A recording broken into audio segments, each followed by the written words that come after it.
ပြည်တွင်းသတင်းတပုတ်အနေနဲ့ကတော့အကြမ်းဖက်မြန်မာစစ်တပ်ကြောင့်နှစ်ဖက်အတွင်းမြန်မာနိုင်ငံကဒေသခံ2000ခွဲကျော်နေရဲစွန့်ခွာထွက်ပြေးနေရတဲ့သတင်းကိုတင်ဆက်ပေးကြပါမယ်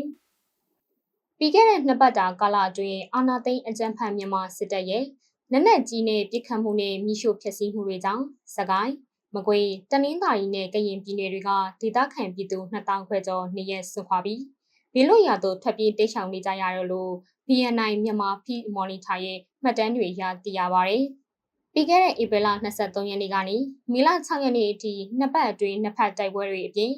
အာဏာသိမ်းအကြမ်းဖက်မြန်မာစစ်တပ်ရဲ့လက်နက်ကြီးနဲ့ရန်တမ်းပစ်ခတ်မှုအရက်သားပိုင်နေအိမ်တွေကိုမိရှို့ဖျက်ဆီးမှုတွေကြောင့်ဒေသခံပြည်သူ25,400လောက်ဟာအိုးအိမ်စွန့်ခွာပြီးဘေးလွတ်ရာသို့ထွက်ပြေးနေရတာပါ။အာဏာသိမ်းပြီးနောက်ပိုင်းမြေပြင်စစ်စခန်းတွေနဲ့နေမြေအမြောက်များလက်လွတ်ဆုံးရှုံးနေရတဲ့အာဏာသိမ်းအကြမ်းဖက်မြန်မာစစ်တပ်ဟာမြို့ပြတွေကိုပြန်လည်ထိန်းချုပ်နိုင်ဖို့လေကြောင်းတိုက်ခိုက်မှုလက်နက်ကြီးပစ်ခတ်မှုနဲ့ကြေးရွာတွေကိုမိရှို့ဖျက်ဆီးတဲ့နီလန်မျိုးစုံနဲ့အပြင်းထန်ကြိုးပမ်းနေရလို့ BNI မြန်မာပြည်မော်နီတာရဲ့မှတ်တမ်းမှာဖော်ပြထားပါတယ်။ပြီးခဲ့တဲ့2021ခုနှစ်ဖေဖော်ဝါရီလ28ရက်နေ့ကနေအခုမေလ6ရက်အထိဆီအာနာသိန်းကာလအတွင်းနိုင်ငံတဝင်းမှာစစ်ပေးရှောင်ပြည်သူဦးရေစုစုပေါင်း4တန်းကျော်အထိရှိလာနေပြီဖြစ်ပါတယ်